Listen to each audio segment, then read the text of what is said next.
Hello. So, sometimes you just do stupid things because really do stupid things.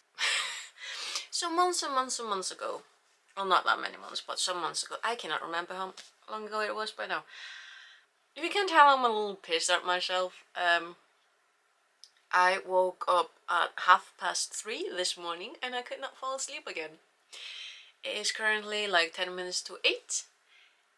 I should be able to sleep because I have the time to do so, and I'm not sleeping, and I'm pissed at myself. But, so yeah, sometimes you're stupid. But yeah, talking about being stupid, months ago, I was scrolling through Pinterest like you do, possibly drinking white wine, like you do when you're of age and you're old enough. Of age.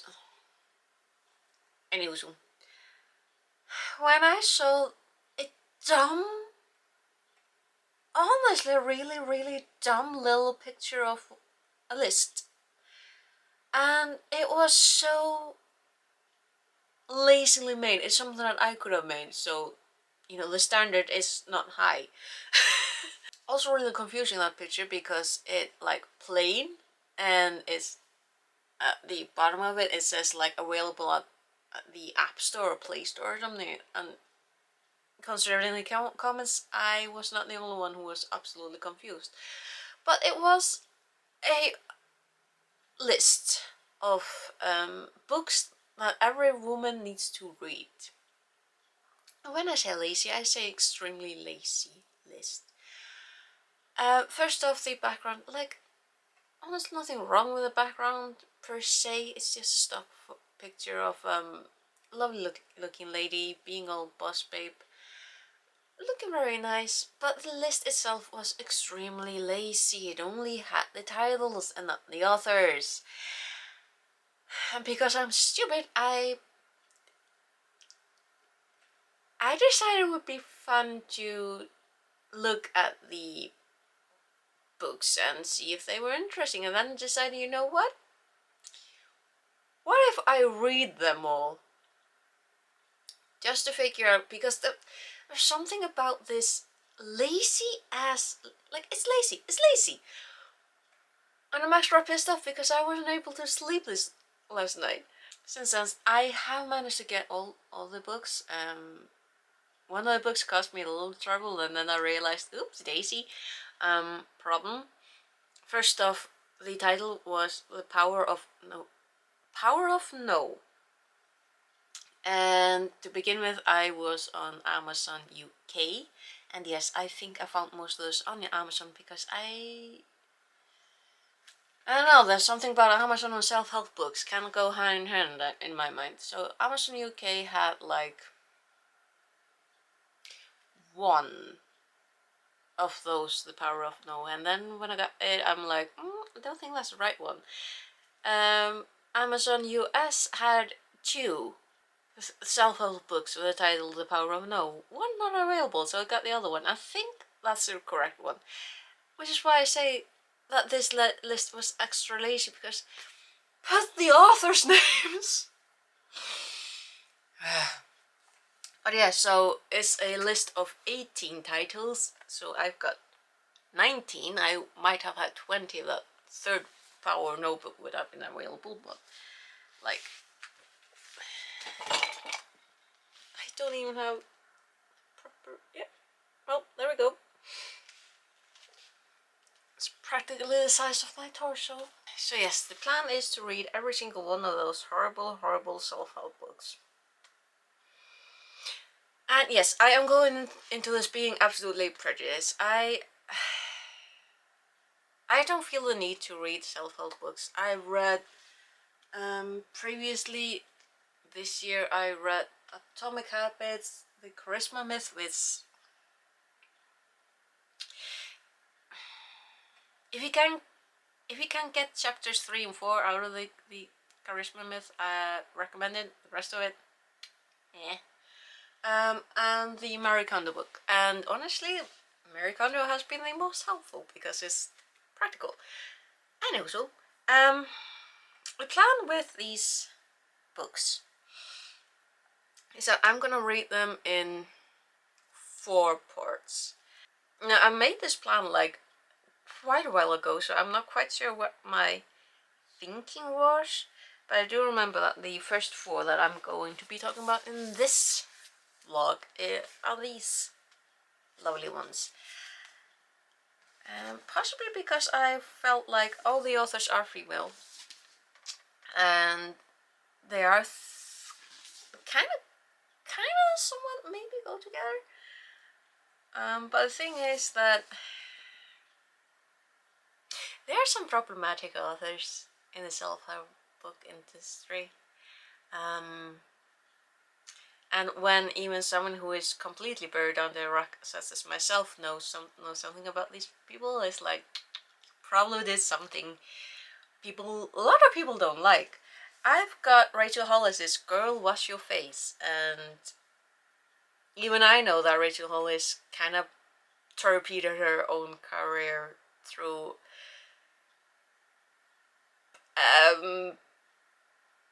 being not careful enough with her choice of words and attitude. Yep. And we got Sofia Amoruso's #GirlBoss. This is a person who started the #GirlBoss. Also considered a bit problematic because of her. There are allegations of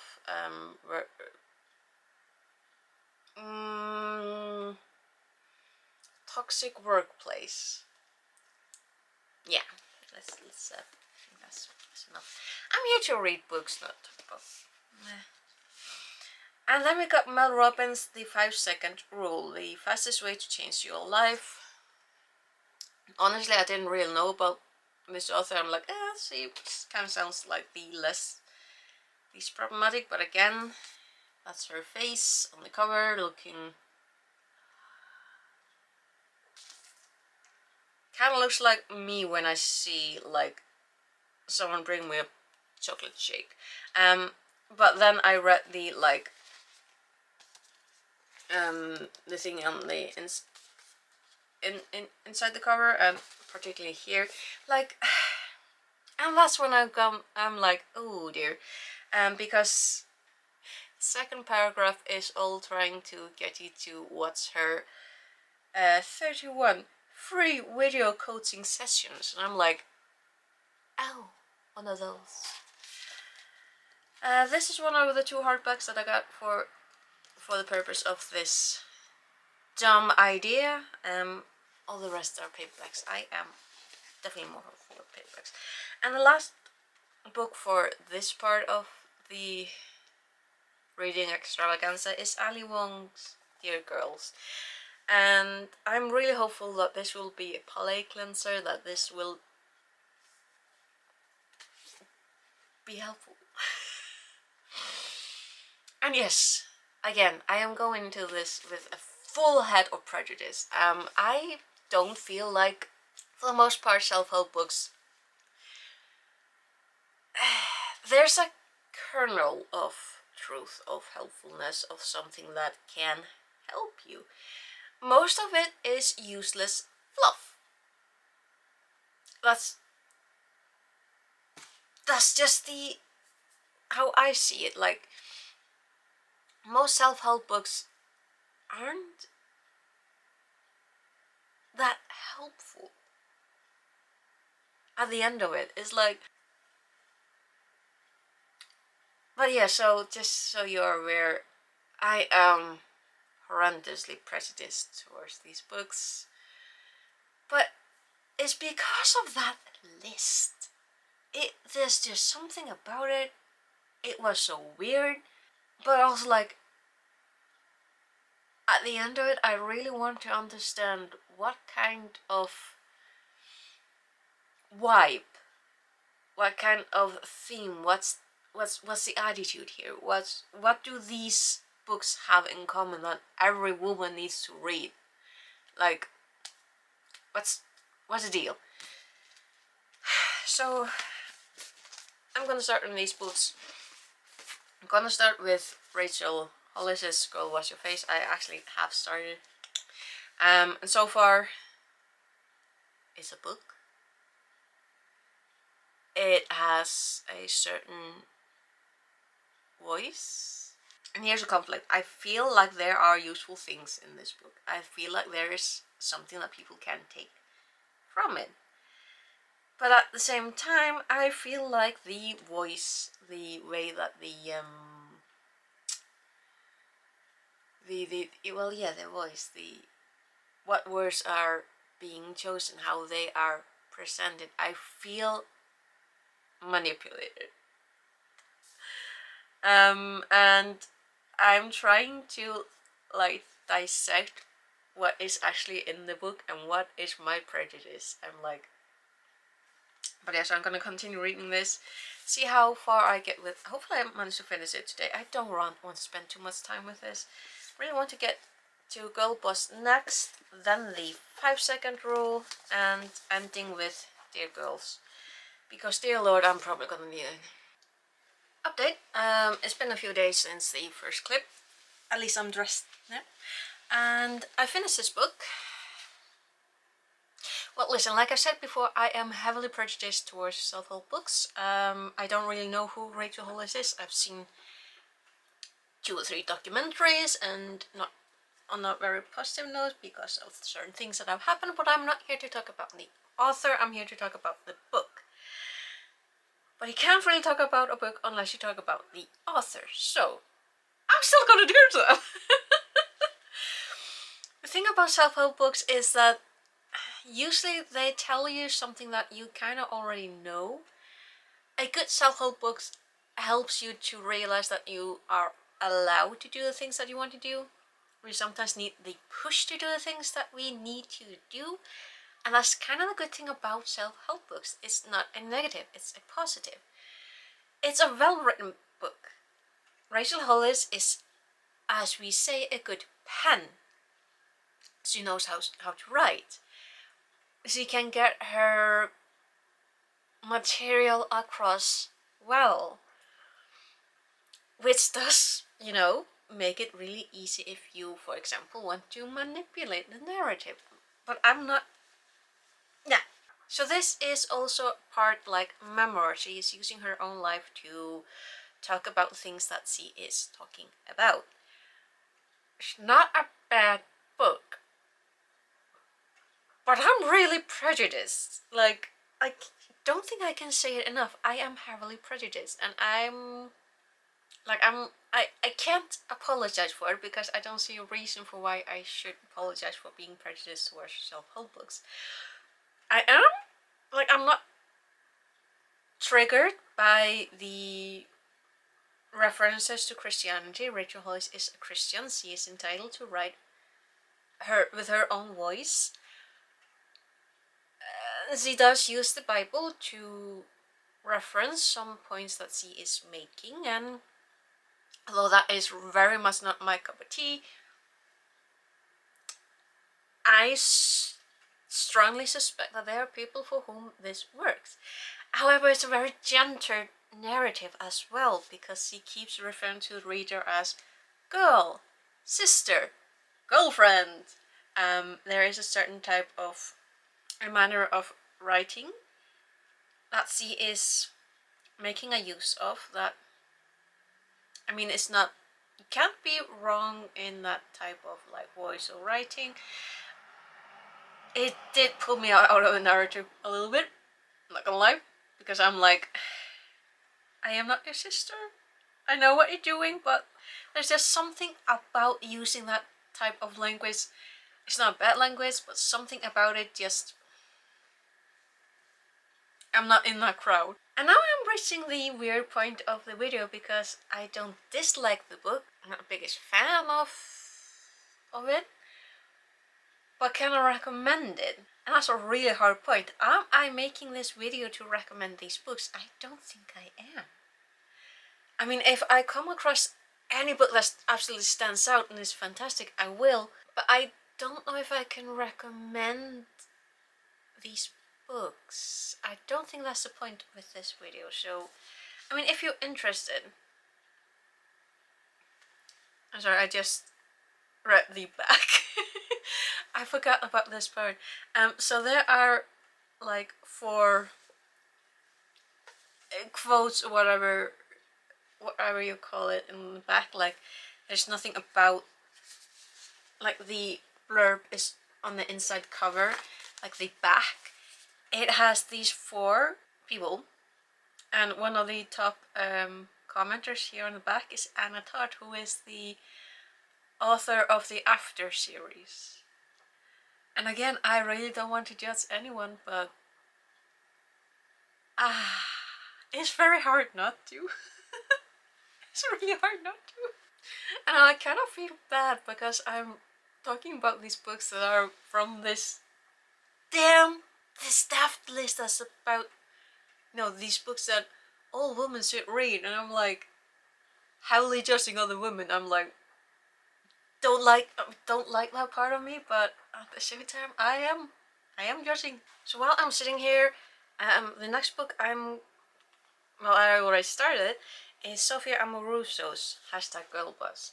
I'm using the cute little kitty bookmark, the little metal one that I got from Waterstones.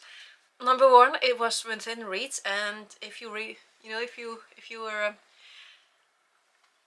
I mean, you know how it is when you're reading. The nearest object that is handy enough to serve as a bookmark, you use that. So knowing how I am with receipts and pieces of paper and all that, I'm trying to keep these cute little bookmarks within reach so that I don't suddenly find like candy wrapper or something inside my book. What I can tell you straight away with this book is that Sophia Amoruso is her own character. Knowing some of the things that have happened since this book was published and republished, this is a newer publication of a book. Knowing some of the things, it's the same thing as with the Girl What's Your Facebook. Knowing some of the things that have happened in these women's lives since these books came out, and their dreams and hopes and aspirations haven't turned out as they were hoping, it is sad. Like, I would rather that as many people as possible live their best life, and that life is as not just as good and fantastic as it can be, but sometimes, a lot of the time, it just doesn't happen. And like with Rachel Hollis, her marriage has fallen apart. So reading that book and her relationship with her husband and how much she loves him, is just, it does break my heart. And kind of the same with this, because Amoruso had to step down and away from her company, the company that she started, and reading about how she started that company is like, I feel for them. Like, I don't want to feel sorry for them, because I don't feel like that's fair to feel sorry for someone, but I do feel for them. Still consider the book down though. Okay, so I'm a little bit further into this book. I'm page 77. Just started chapter 4. It's become very apparent to me that this is not a self-help book, which I'm actually glad for.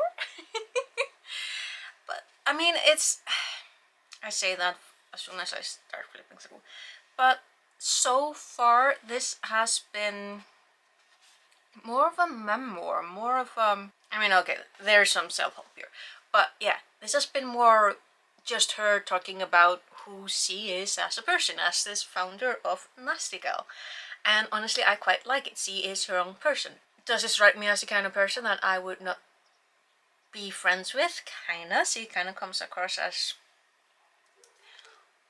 something of a mean girl, but she is who she is. And I really wanted to come in here right now, because she's mentioned repeatedly throughout this book, and starts chapter 4 off. I mean, chapter 4 is called Shoplifting and Hitchhiking Saved My Life. Now, I've seen some people, I think I've only ever seen like one person talk about Nasty Gal, about Sophia Amoruso. Say what you will about her, and I'm sure that you can.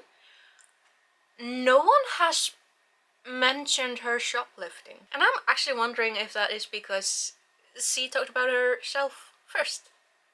But yeah, I am honestly quite enjoying this book. It's very well printed. I like flipping through it. It's one of these soft paperbacks. Like the pages are. Can you hear? Like, you could not get a paper cut of this even if you like drove your hand into the pages.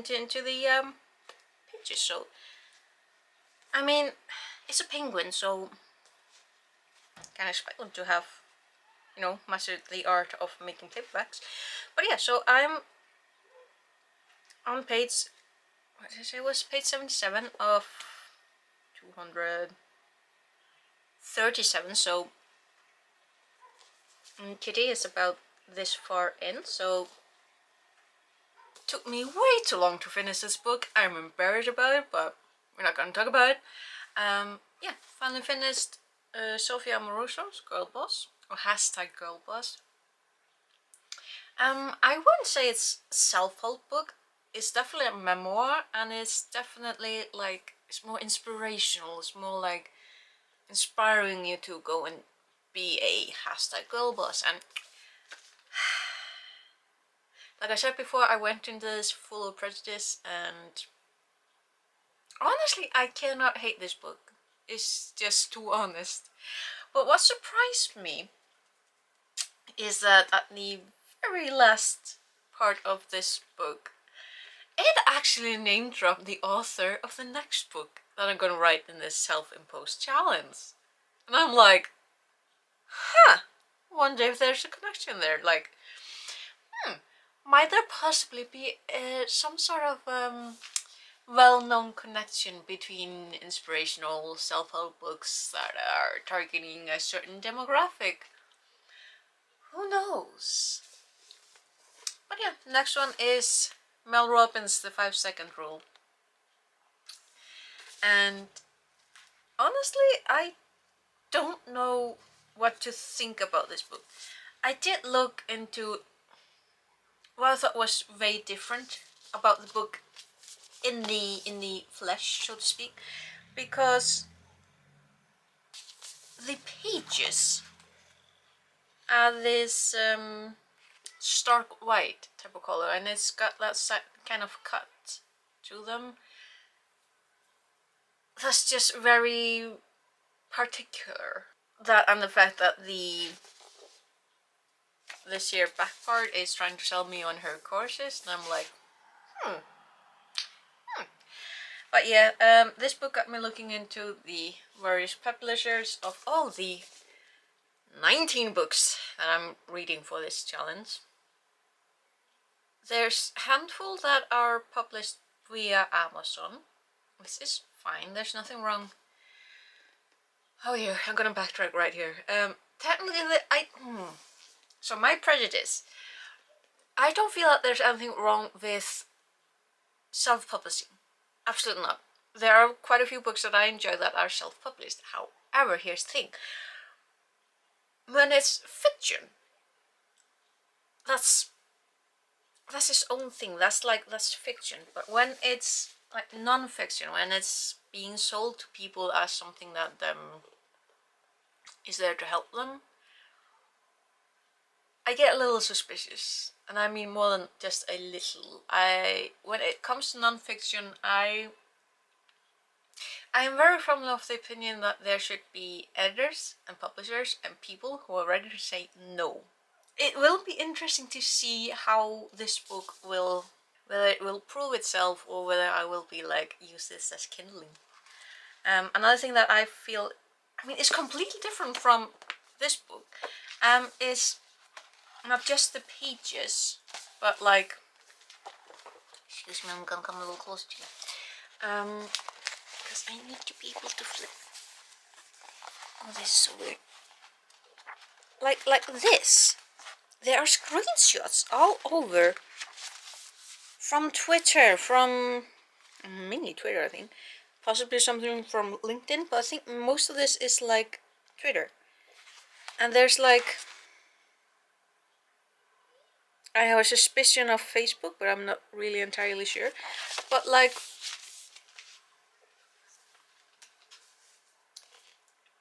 something about it is just weird to me, so we'll see. I've already said it before and I will say it again. I am prejudiced. I will add probably. I mean, I guess there's nothing else to it than to get started. So, I've started on the 5-second rule.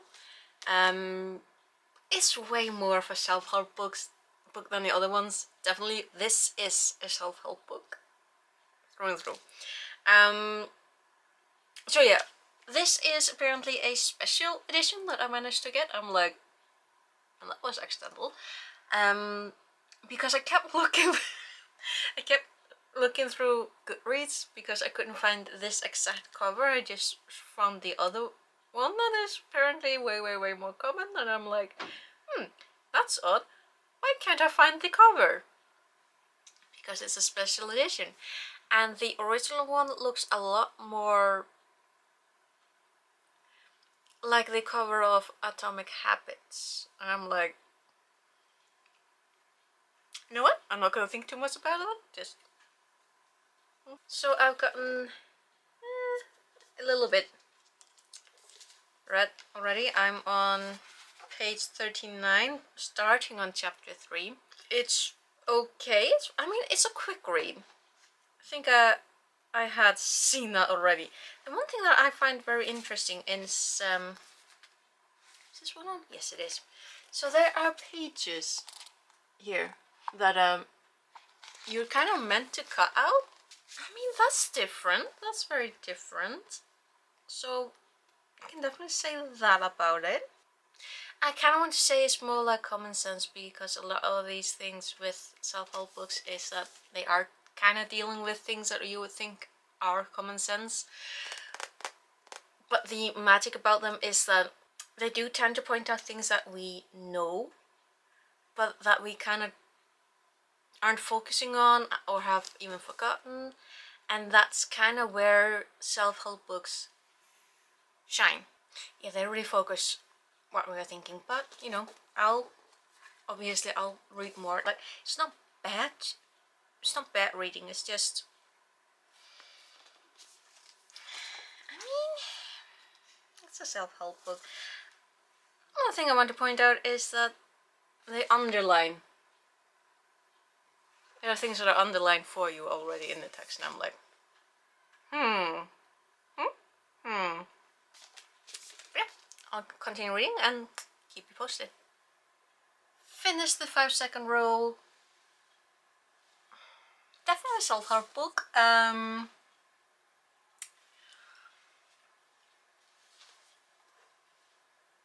Well, listen.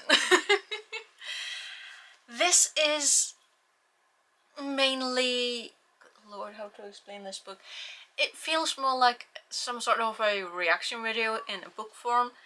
There are snapshots of what I do believe are like emails, tweets, Instagram posts, barking dogs, at least one Snapchat, handwritten notes, handwritten letters, and mainly it's Mel Robbins extrapolating on her points by repeating what the people have said in their comments. Which, not gonna lie, I don't really like it when people repeat themselves too much. I get annoyed when I catch myself doing it, and reading on repeat the same thing and the same sentences in the exact same words. It's like, So definitely not my favorite. I acknowledge it for what it is, and I do acknowledge that in order to get a point across, you do kind of need to repeat it and bring examples. I mean, honestly, it's literally, Cliff Notes are, you count down 5, 4, 3, 2, 1, and you do the thing that you don't really want to do, or the thing that you need to do, like whatever it is that you're going to be doing, do it. Now, it's been a while since I started this video. I've been filming this in absolute segments, and do you remember when I started talking about this book, Dear Girls by Ali Wong? that I was really hoping that it would be like a palate cleanser, and I am more than halfway through. It's just a quick read. It's a delight. This is a conversation, not for everyone. It's not for people who are sensitive to openly discussing the female bodies, particularly certain body parts and activities. But this book starts off right from the bat with exactly those things, very open, not all embarrassed, and I just love it. It's a delight. It's definitely a palate cleanser, and as I said, really quick read. I'm at starting up chapter 10, so I'm at page 129. So this book is pretty much set up like very open, candid letters to her two daughters, where mommy discusses everything very openly. Very openly. Like, my mother would never. But yeah, these are like set up like letters to her daughters, which is dear girls because she has two daughters. Yeah, very refreshing. The letters themselves take up like 195 pages, and then there's an afterword by her husband, which I'm actually rather interested to read because, I mean, she's funny. So yeah, I'm probably gonna finish this tonight and hopefully wrap this video up. I love this book. This was absolutely hilarious. It was sweet, it was open, it was honest, and it's just exactly what I needed after reading. Well, so yeah, that is all the 4 books of the first part of this insanity that I decided to do. Not a bad start. I mean, I read a book that I'm still a little iffy about. Learned quite a bit about this that kind of surprised me. If it helps people, that's good, but not doing a lot for me. I love this one. So, yeah. And because it's been quite a while since I filmed the beginning of this video, I can't quite remember what I said there. The one thing that these books all have in common is obviously the fact that they are written by women, which is kind of thing when, you know, there's this daft list that I had just clump into my brain and just refusing to let go. That is about, I think, empowering women. So yes, I finished the first part of planned 4 parts. We'll see how it goes for me to get the other parts out. Because, you know, I'm still not completely sold on the idea of reading self-help books. Like I said before, I did that in my 20s, at a time when those were helpful. I don't feel the need for them. Although, honestly speaking, these two aren't really... I mean, yes, this does touch on self-help a bit. A bit. I mean, it's nothing compared to this one. But these two are mainly memoirs. These are mainly just conversations, and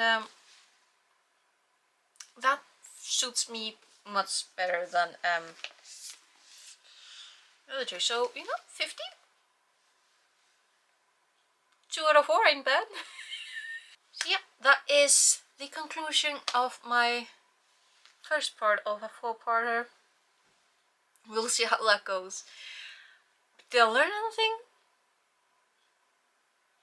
I learned that there's a type of book that I just do not like. And then there's another type of book that I do like. So that is definitely it for me this time. We'll see how reading the rest goes. I mean, I'm still looking at pile. I'm like, that's quite a few books. But yeah, I'll see you later, and until then, take care. Bless, bless.